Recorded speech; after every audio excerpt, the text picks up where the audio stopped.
ఓం శ్రీ సద్గురుభ్యో నమ. ఈరోజు 15 మార్చ్ 2026 దివ్యజ్ఞాన తత్వసారం అనే పుస్తకం మీద శ్రీ లక్ష్మీ మేడం గారు సంభాషణ చేసి వివరణ చేస్తారు.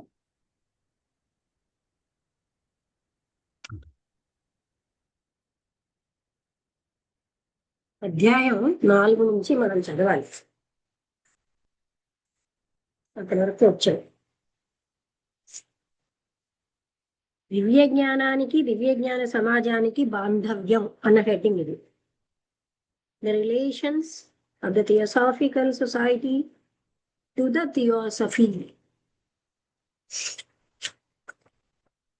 స్వీయ పరిణతి, సెల్ఫ్ ఇంప్రూవ్మెంట్ అని హెడ్డింగ్ పెట్టాడు సాధకుడు. దివ్యజ్ఞాన సమాజానికి నైతిక పరమైన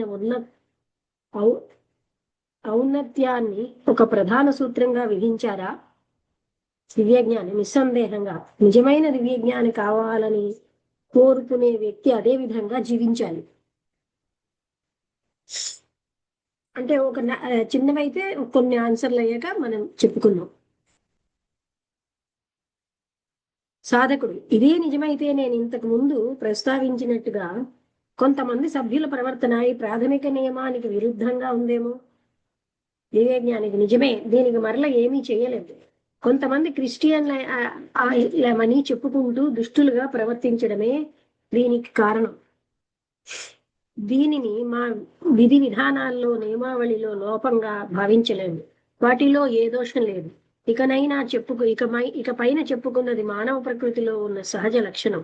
దివ్యజ్ఞాన సమాజ సభ్యులు వారి దైవశక్తిని వారి జీవితంలో వెలికితీసి వారి జీవితంలో ప్రతి ఆలోచనలో చేసే ప్రతి పనిలో ప్రతిరోజు నిలుపుకోవాలి. ఒక నిజమైన దివ్యజ్ఞాని ధార్మికుడై నిత్య భరితంగా ధీరోదాత్తంగా జీవించాలి.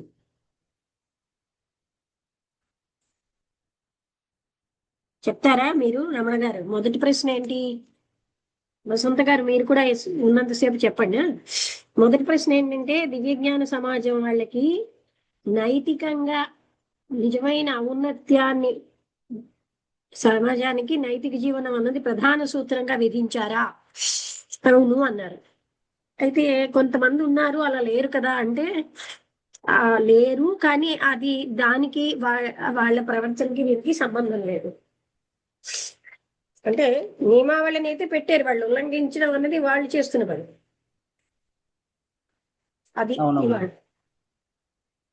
ఇలాగ మీరు చెప్పండి. ఇక మించి ప్రతిరోజు ఒక నిజమైన దివ్యజ్ఞాని ధార్మికుడై నిత్యభరితంగా ధీరోదాత్తంగా జీవించాలి, ధైర్యంగా. సాధకుడు దీని గురించి మీ అభిప్రాయం ఏమిటి? దీని గురించి క్లుప్తంగా ఇదే: ప్రపంచంలో అందరి కోసం తనని తాను మర్చిపోవాలి. ఎంతమంది ఇలా చేయగలరు? ప్రతి ఒక్కరూ తమ స్వీయ అభివృద్ధి కోసమే ఎంతో శ్రమిస్తున్నారు. కొద్ది మంది మాత్రమే ఇతరుల కోసం శ్రమిస్తారు.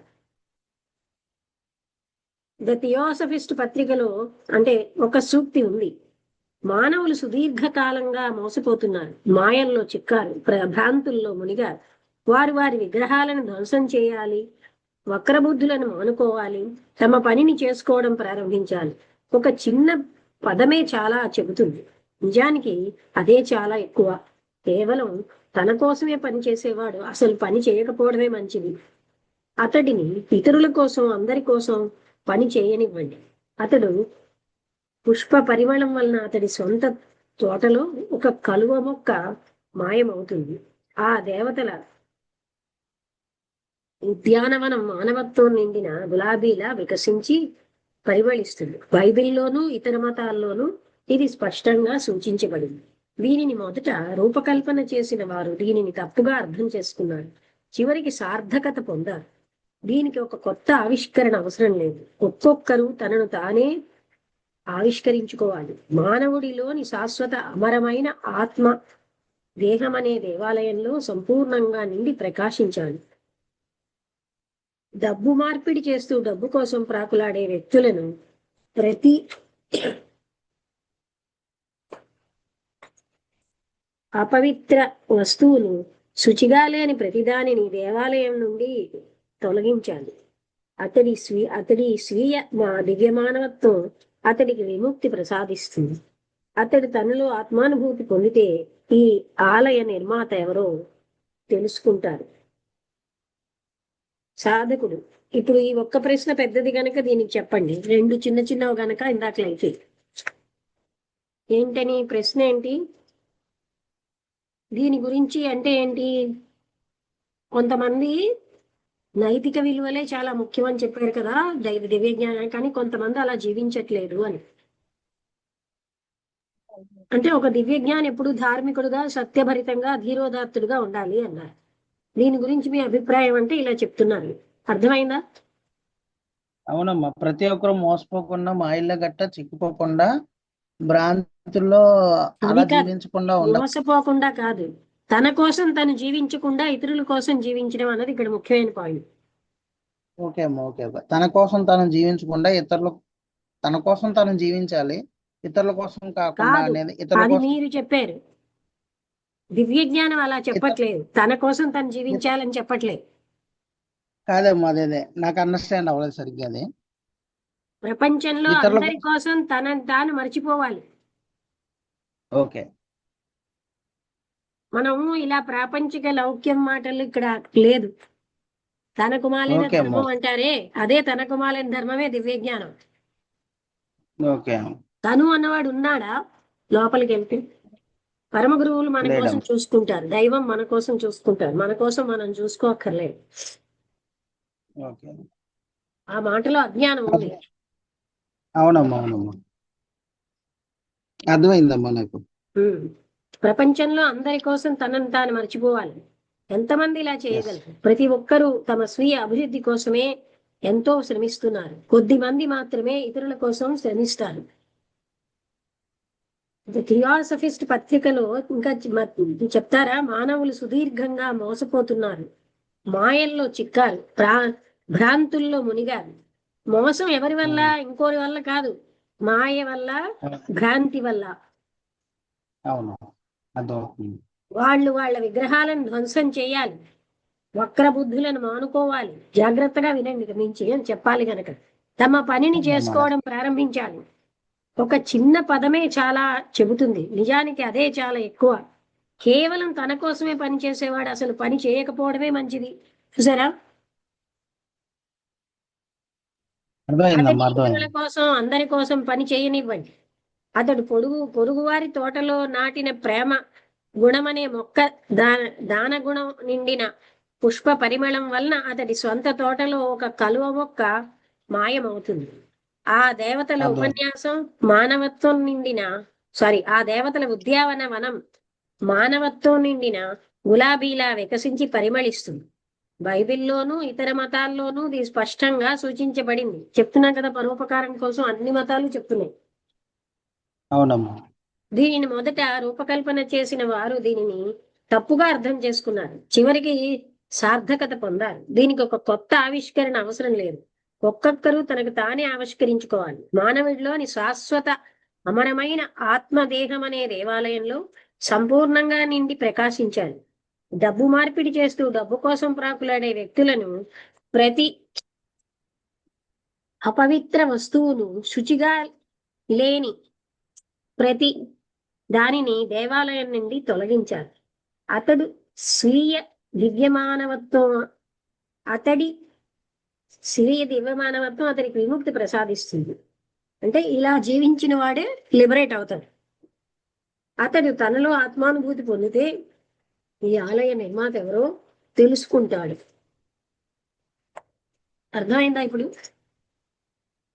అంటే థియాసఫీ తన కోసం తను జీవించమని చెప్పట్లే. అవునమ్మా, అవునమ్మా. అలా పవిత్రమైన విధంగా జీవించితే ఆటోమేటిక్ గా ఆ వ్యక్తికి లిబరేషన్ వస్తే ఆయన ఫైనల్ గా అది అంటే ఆత్మానుభూతి పొందితే ఈ ఆలయ నిర్మాత ఎవరో తెలుసుకుంటారు, అంటే సృష్టికర్తలు. తర్వాత ప్రశ్న. అందుకని ప్రతి వాక్యము అంటే ఇలా ఒక్కొక్కటి చెప్పుకుంటేనే బెటర్. సాధకుడు పూర్తిగా పరోపకారం, దాతృత్వం అనే నాకు అనిపిస్తుంది దివ్యజ్ఞాని. ఇది నిజమే. దివ్యజ్ఞాన సమాజం సభ్యుల్లో 10 మందిలో ఒక్కరైనా దీనిని జీవితంలో అనుసరిస్తే మా సమాజం ఎంపిక చేయబడిన ఒక దివ్య శరీరంగా అవుతుంది. బాహ్య ప్రపంచంలో లోని వారిలో కొందరు దివ్యజ్ఞాన సమాజానికి మధ్య ప్రాథమికమైన అంతరాన్ని చూడటానికి ఇష్టపడడం లేదు. ముఖ్యంగా దీని స్వరూపంలోనూ భావనలోనూ ఇది కనిపిస్తుంది. అలాంటి వారు దేహానికి సంబంధించిన ప్రతి చిన్న లోపం మాత్రమే చూస్తారు, కానీ దివ్య జ్యోతి ప్రసరించే ఆత్మను చూడటం లేదు. ఇది రెండిటికి న్యాయమేనా? వారు దివ్యజ్ఞాన సమాజంపై రాళ్లు వేస్తూ ఉంటారు, కానీ దివ్యజ్ఞాన సమాజ సభ్యులు తమ ఆదర్శాలను అద్భుతంగా ఎన్నో అవరోధాలను అధిగమించి ఎంతో ఉత్సాహంతో ప్రచారం చేస్తున్నారు. ఈ పరిమిత ప్రపంచంలో తన సాయశక్తుల సాధ్యమైనంత వరకు ప్రయత్నం చేసే వ్యక్తి అత్యధికంగా ఫలితాలను సాధించిన వ్యక్తితో సమానమే అవుతాడు. ఇది పూర్తిగా సత్యం. యేసుక్రీస్తు ప్రతిభ విషయంలో చెప్పిన సిద్ధాంతాలని ఇది బలపరుస్తుంది. ఇది వారి గురువు బోధించాడు. ఒక సేవకుడు విశ్వాసంతో సేవిస్తే తన ప్రతిభని రెట్టింపు చేసుకోవడమే కాక తోటివాడు పొందిన 5 రెట్ల ఫలాన్ని పొందుతాడు. ప్రతి వ్యక్తి తనలోని అనేక సామర్థ్యాలను తగిన ప్రతిఫలాన్నే పొందుతాడు. అది ప్రశ్న సమాధానం. వసంతలత వింటే చెప్తా, ఇది విన్నావు కదా? అంటే అదే దాతృత్వం, తర్వాత ఇంకోళ్ళ కోసం పని చేయడం, ఇవి అంటే స్వార్థరహితంగా ఉండడం, ఇదే దివ్యజ్ఞానం సంఘంలో చేసేటువంటి వాళ్ళ తాలూకు పనులు. చాలా మంది క్రిటిసైజ్ చేసినా సరే వాళ్ళు దాన్ని లక్ష్య పెట్టకుండా వాళ్ళ తాలూకు లక్ష్య సాధన కోసమే వాళ్ళు చేశారు. అది ఇందాకలా మీరు చెప్పిన ఇది కంటిన్యూషన్ ఆఫ్ దట్ థాట్ అన్నమాట. నా కోసం నేను బతకకుండా ఇంకోళ్ళ కోసం బతకాలి అనే విషయం.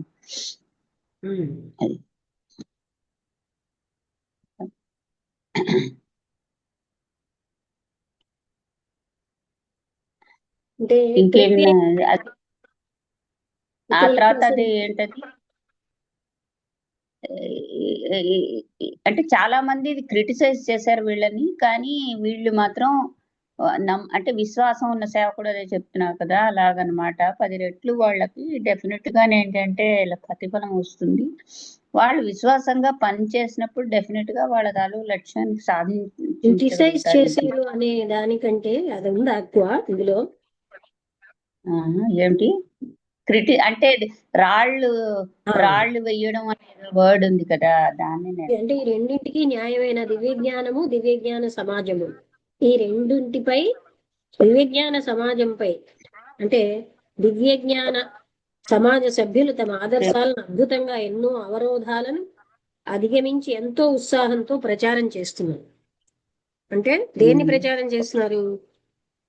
ఎన్ని అవరోధాలని అధిగమించి దివ్యజ్ఞానాన్ని.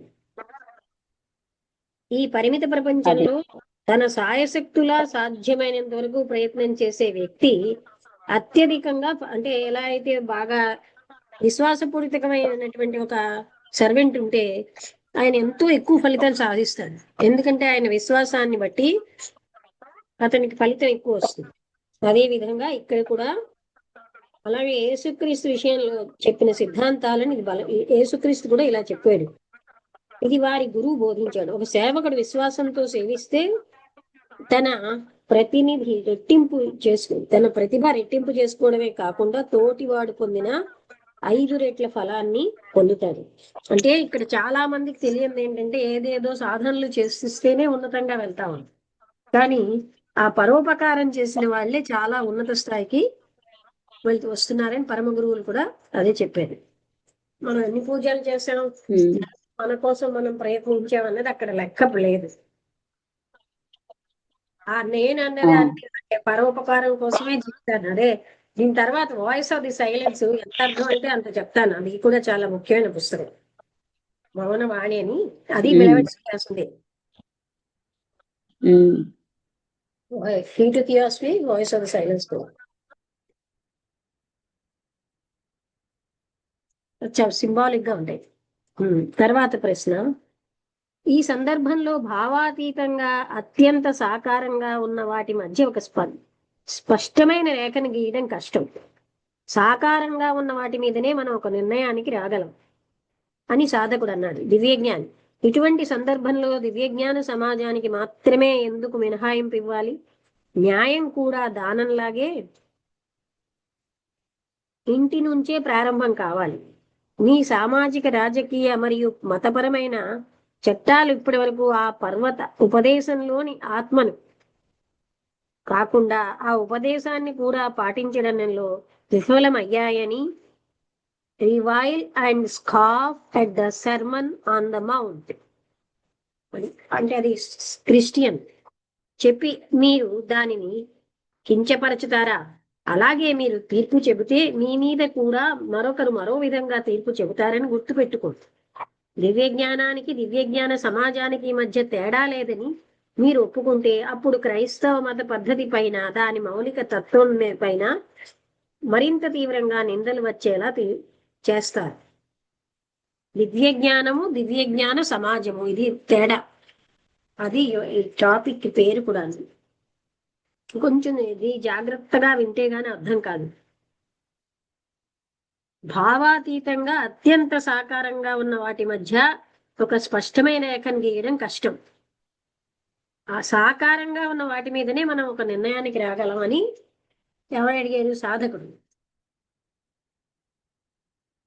అంటే ఇందులో దివ్యజ్ఞాన సమాజం మాత్రమే ఎందుకు మినహాయింపు ఇవ్వాలని అదే చెప్పారు కదా, సర్మన్ ఆన్ ద మౌంట్.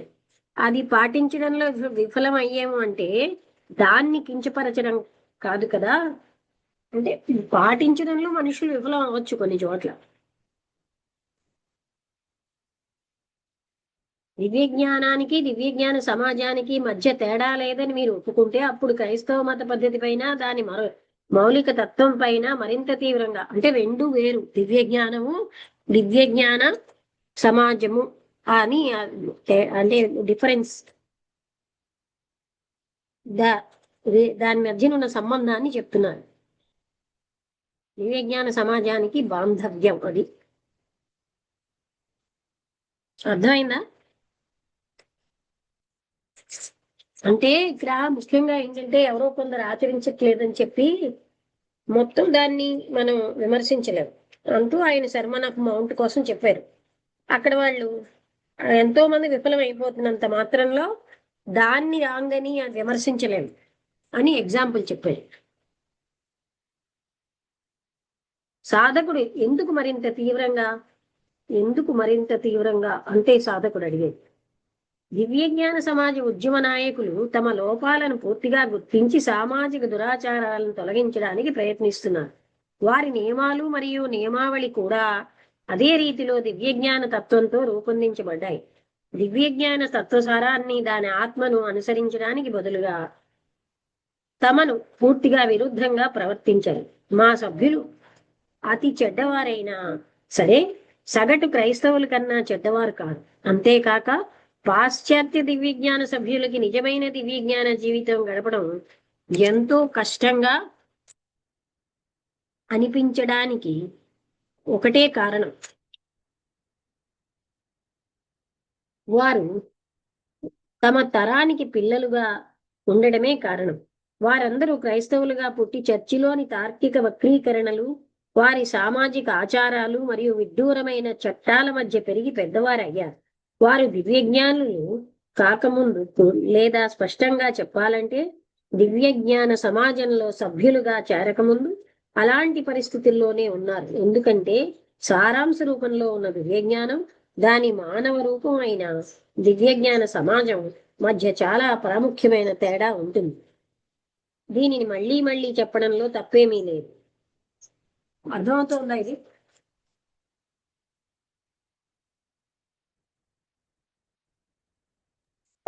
కొంతవరకు అర్థమవుతుంది, అంతా ఎక్కువ లేదు.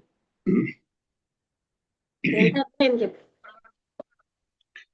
అంటే అదే రెండింటికి తేడా ఉంది అని, దివ్యజ్ఞానానికి దివ్యజ్ఞాన సమాజానికి. సమాజంలో ఉండేవాళ్ళు మానవులు కాబట్టి వాళ్ళకి ఉండే వీక్ పాయింట్స్ అన్నీ ఉంటాయి. జ్ఞానానికి దానికి ఏం సంబంధం లేదు.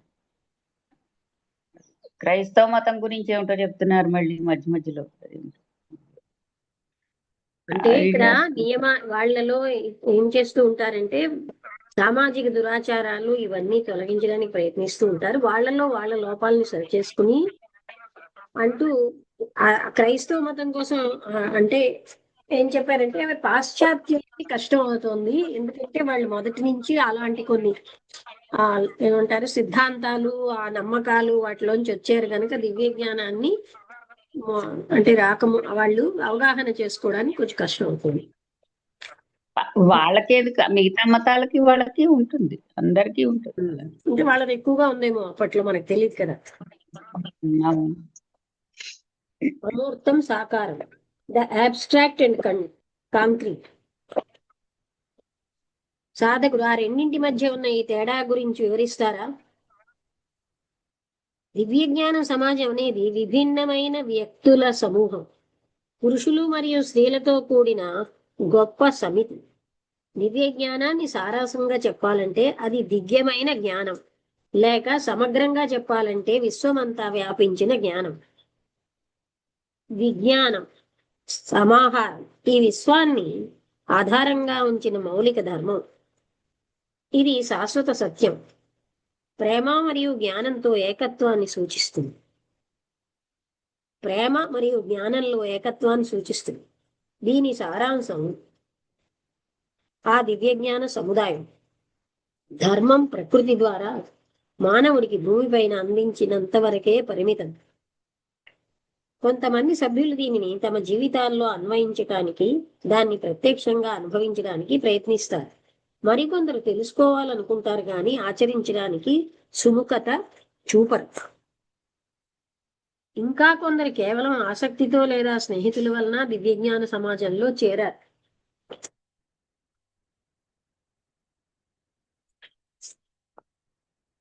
ఇలాంటి స్థితిలో దానికి హక్కు లేని వారు కేవలం పేరు మాత్రమే ఉపయోగించుకుంటూ వారి స్వీయ ప్రమాణాల స్థాయికి తగినట్లు ఎలా తీర్పు చెప్పగలరు? కవిత్వాన్ని లేదా దాని సృజనాత్మకతని కవులు తప్ప కవిత్వమని ప్రకటించుకునే ప్రతిభలేని కవుల ప్రదర్శనతో కొలుస్తామా? దివ్యజ్ఞాన సమాజాన్ని దివ్యజ్ఞానానికి ప్రతినిధిగా పరిగణించాలంటే అది దాని అంతర్గత సారాంశ లక్ష్యాల్లో మాత్రమే వీలు పడుతుంది. ఇది ఎప్పటికీ దాని పూర్తి స్థాయి ప్రకటితం కాలేదు. మానవ లోపాలు, బలహీనతలు ఈ దివ్యజ్ఞాన సమాజంలో ఇప్పటికీ ఉండటమే దీనికి కారణం. విశ్వవ్యాప్తమైన సత్యం ప్రేమ జ్ఞానంలో దివ్యజ్ఞానం అనేది తీరం లేని సముద్రం.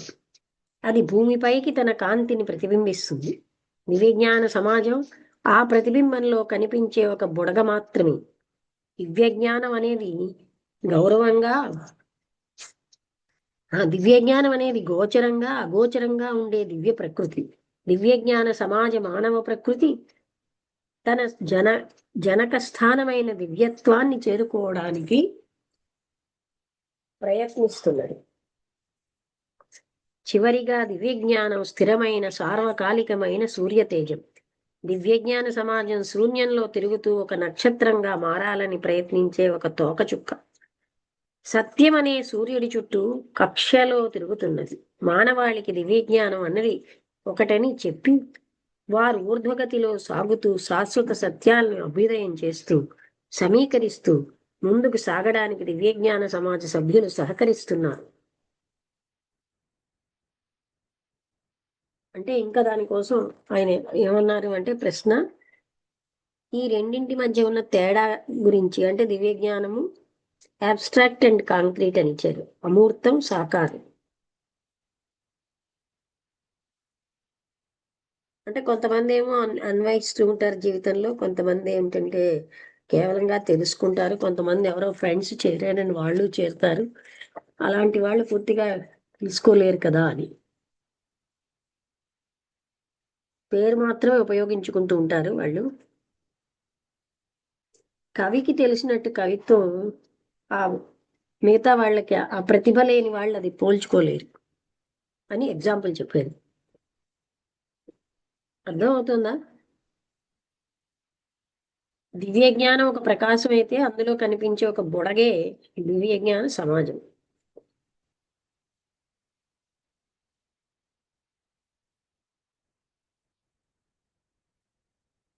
ఇది ఒక సూర్య తేజం అని అంటే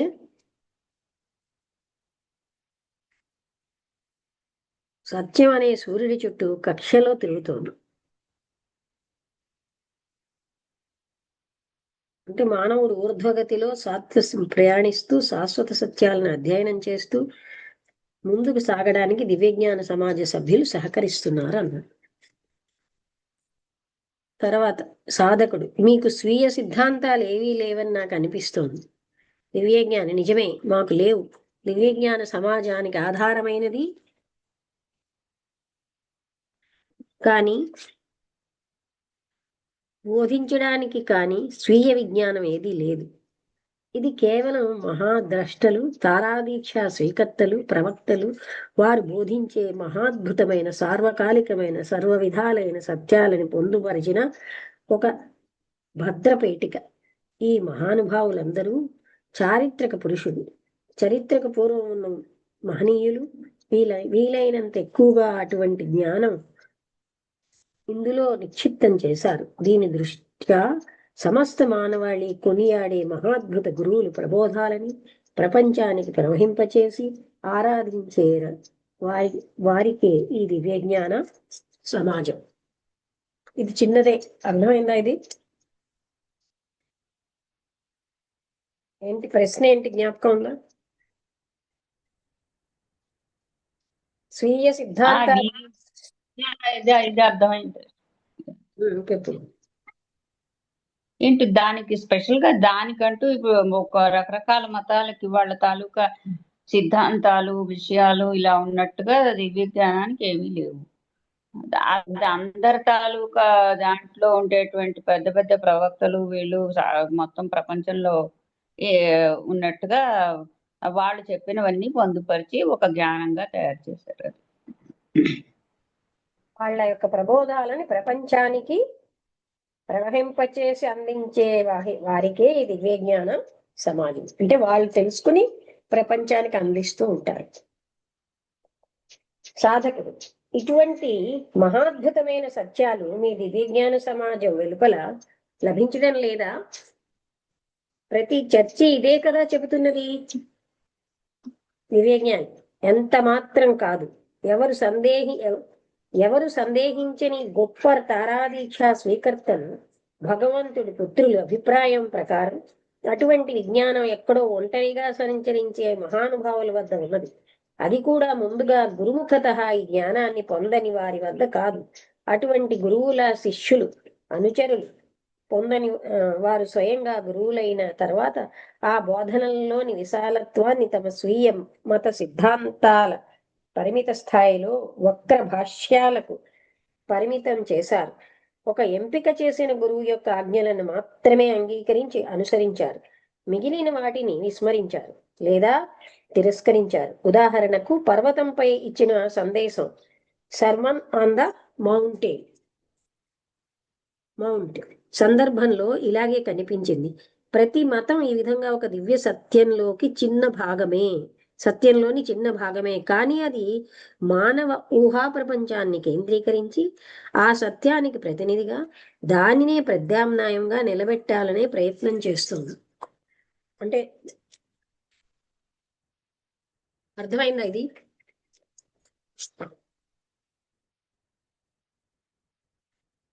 అంటే దీనికి బయట కూడా ఇలాంటి మహాద్భుతమైన సత్యాలు ఉన్నాయి కదా అంటే ఎంత మాత్రం కాదన్నారు. ఎందుకు కాదన్నారు అర్థమైందా?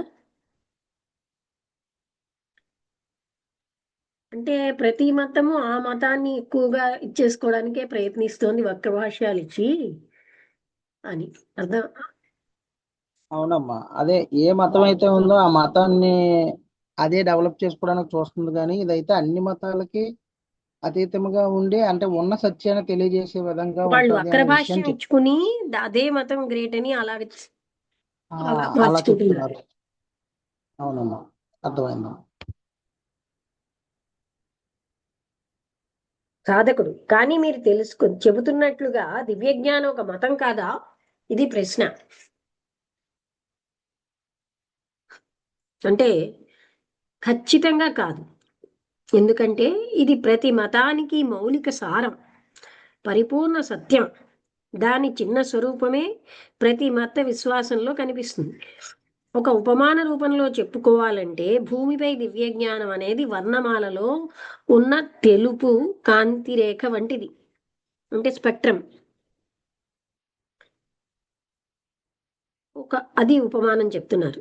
ప్రతి మతం మాత్రం 7 రంగుల కాంతుల్లో ఒకటి మాత్రమే మిగిలినవన్నీ తిరస్కరిస్తూ అవి తప్పు అని నిందిస్తూ ప్రతి వర్ణకాంతి తానే అసలైన తెలుపు కాంతిని మాత్రమే చెప్పడమే కాక తానే ప్రథమం అని ఘోషిస్తూ ఉంటుంది. ఇది తనలోని తేడాలను కూడా, వెలుగు నుండి చీకటి వరకు ఉన్న వర్ణాలను మత భ్రష్ట రూపాలుగా భావించి తిరస్కరిస్తుంది. అయితే మనిషి గ్రహణ శక్తిలో సత్యమనే సూర్యోదయం అయితే ప్రతి వర్ణ కిరణం క్రమంగా మాయమైపోయి చివరికి మళ్ళీ మూలానికి కలిసిపోయే దశకు వస్తుంది. అప్పుడు మానవ జాతి కృత్రిమమైన విభజనలో శపించబడిన రూపంగా ఉండదు. అది నిత్య సత్యం అనే వర్ణరహిత స్వచ్ఛమైన సూర్యకాంతిలో స్నానం చేస్తుంది. ఇదే దివ్య జ్ఞానం అవుతుంది. అర్థమైందా ఇది?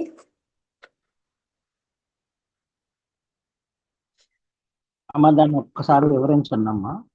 అంటే ఇప్పుడు 7 రంగులు ఉన్నాయనుకోండి స్పెక్ట్రంలో. ఆ 7 రంగులుని కలిపి తిప్పితే ఒక్క తెలుపే కల్పిస్తుంది కదా. థియాసఫీ అన్నది అలాంటి తెలుపు లాంటిది. మిగతా వాళ్ళలు ఆ రంగుల్లో మిగతా మతాలు అవి మిగతా మతాలను తిరస్కరిస్తూ ఉంటాయి. మా మతమే గొప్పదని. అవును. థియోసఫీ ఏంటంటే అన్నింటిలో ఉన్న ఆ సమూహం, అంటే ఆ సత్యాల సమూహం థియోసఫీ. అందుకని దాన్ని వైట్ కాంతితో పోల్చారు. అంటే ఆ ఏడిటిని గుండ్రంగా తిప్పుతూ ఉంటే వైటే కనిపిస్తుంది. అవునమ్మా, అర్థమైందమ్మా. ఇలాగా మనం ఎప్పటికప్పుడు చెప్పడం వల్ల కనీసం కొంచెమైనా అర్థం అవుతుంది, లేకపోతే అసలు అర్థం కాదు. ఇది పురాణంలో చదువుకుంటే ఇవాళ కొంతమైనా అర్థం అవుతున్నాయి కదా. అర్థమవుతున్నాయమ్మా బాగానే. అంటే చదువుకుంటూ వెళ్ళే కన్నా ఇలాగే బాగుందమ్మా.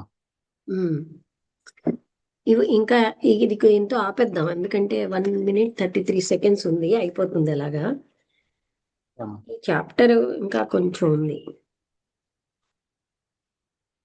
1 2 3 4 5 క్వశ్చన్లు ఉంటాయి. వాళ్ళకి ఇది క్లోజ్ చేసేద్దామా? సరే అమ్మ. తక్కువ చదివినా అర్థం అవుతే చాలు. అర్థం అవ్వకుండా గబగబా చదివేసుకుంటే చదివేమన్న పేరే మిగులుతుంది. అర్థం అవుతుందమ్మా, అర్థమైంది బాగా. ఇలాగే బాగుందమ్మా చక్క. అంటే క్లారిటీగా వివరణ అవుతుంది. అదే కొద్దిగా లేట్ స్లోగా అవుతుంది చదివినా కానీ అర్థం కావాలి, చదివింది అర్థం అయితే బాగుంటుంది. అదే. ఈ పుస్తకం కూడా కొంచెం స్లోగా చదవాలి కూడా. అవునమ్మా.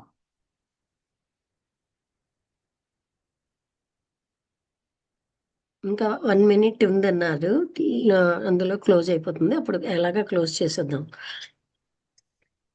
జాగ్రత్తగా అలవాటు చేసుకుంటే అదే అర్థం అవుతూ ఉంటుంది. ముందులో అర్థం కాకపోయినా తర్వాత అర్థం అవుతుంది. అవునమ్మా. మిగతా మతాలు మిగతా వాటిని తిరస్కరిస్తాయి, ఆ మతమే గొప్పదని చెప్పుకుంటాయి అని చెప్తున్నారు. అవును.